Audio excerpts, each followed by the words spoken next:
আসসালামু আলাইকুম গাইস, কি অবস্থা? সবার কেমন আছেন? আশা করি আল্লাহর রহমতে অনেক বেশি ভালো আছেন। আজকের ব্লগটা হলো ঈদের আগের ব্লগ। তো ঈদের পরে আপলোড দেবার কারণ হচ্ছে নানান ব্যস্ততা এবং কি বিভিন্ন হাট বাজারে ঘোরাঘুরির কারণে ব্লগটা এডিট করতেও পারি নাই, ব্লগটা করে রাখছি।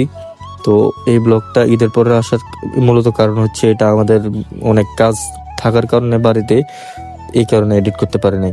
সো গাইস, আজকের ব্লগটা হচ্ছে আমাদের এলাকার বাজারে, গরু বাজার হয়েছে যে ওই গরু বাজারের একটা ব্লগ। আশেপাশে সুন্দর একটা ভিউ পাচ্ছি এবং কি আকাশটাও মেঘলা, খুবই সুন্দর, বাতাস আছে, এই কারণে আমি আমাকে মানে একটু দেখাচ্ছি আর কি। তো এখনো হাটে গরু ওঠে নাই, আমি আগে এসে দাঁড়াই আছি, আস্তে আস্তে আসতেছে। দেখতে পাচ্ছেন অলরেডি 2টা গরু নিয়ে যাচ্ছে আমাদের হাটে এবং কি অনেক মানে গরু জমজমাট জমতেছে। আল্লাহর রহমতে অনেক গরু উঠছে, বেচে কেনা হয়েছে, দেখছি। দেখতে থাকুন। এবং কি বৃষ্টির কারণে খুবই গরুর দামও গেছে প্রায়।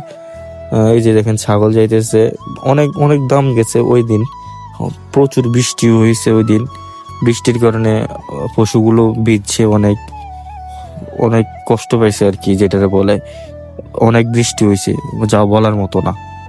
এই যে দেখুন বড় বড় গরু উঠতেছে, আমাদের বাজারে আসতেছে।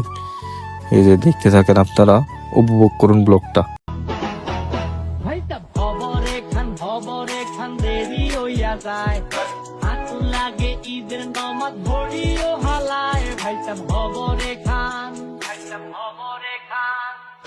এক বছরে তুই আর খুশি আমরা মুসলমান, এখন হইল রমজানের আর কুরবান বাইতা সাথী দুলা খান। বাজার জমজমাট হয়ে গেছে। বাজারে প্রায় বৃষ্টির কারণে অনেক ক্রেতা অনেক কম, মানে অনেক লেট হয়েছে। তো বৃষ্টির কারণে সব ভিজে গেছে। দেখেন প্রায় বন্যা, মানে মনে করেন যে পা পর্যন্ত পানি, অনেক পানি তো বাজার থেকে চলে গেছে, এই কারণে বোঝা যাচ্ছে না আর কি। প্রায় হাঁটু মানে সমান পানি চলে আসছে, পায়ের গিরা সমান পানি চলে আসছে। অবশেষে পানিগুলা গেল। দেখতে থাকুন ব্লগ। দেরি হইয়া যায়, আতুন লাগে ঈদের নামাজ ভরিও হালায়, ভাইটা ভবরে খান, এক বছরে তুই আর খুশি আমরা মুসলমান, এখন হইল রমজানের আর কুরবান বাইতা সাথী দুলা খান।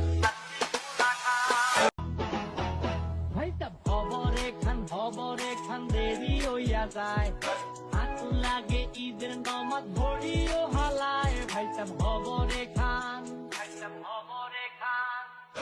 এক বছরে তুই আর খুশি আমরা মুসলমান, এখন হইল রমজানের আর কুরবান বাইতা সাথী দুলা খান। ভাইটা ভবরে খান দেরি হইয়া যায়, আতুন লাগে ঈদের নামাজ ভরিও হালায়, ভাইটা ভবরে খান। তো গাইস, দেখতে দেখতে ভিডিও শেষ পর্যন্ত চলে আসছি। সবাই দোয়া করবেন, আশা করি ভালো থাকবেন, সুস্থ থাকবেন এবং আগামী ব্লগ দেখার জন্য প্রস্তুত থাকবেন। তো লাইক, কমেন্ট, সাবস্ক্রাইব করবেন এবং কমেন্টে জানাবেন আপনাদের গরু কত টাকা দিয়ে কেনা হয়েছে। ধন্যবাদ। এখন হইল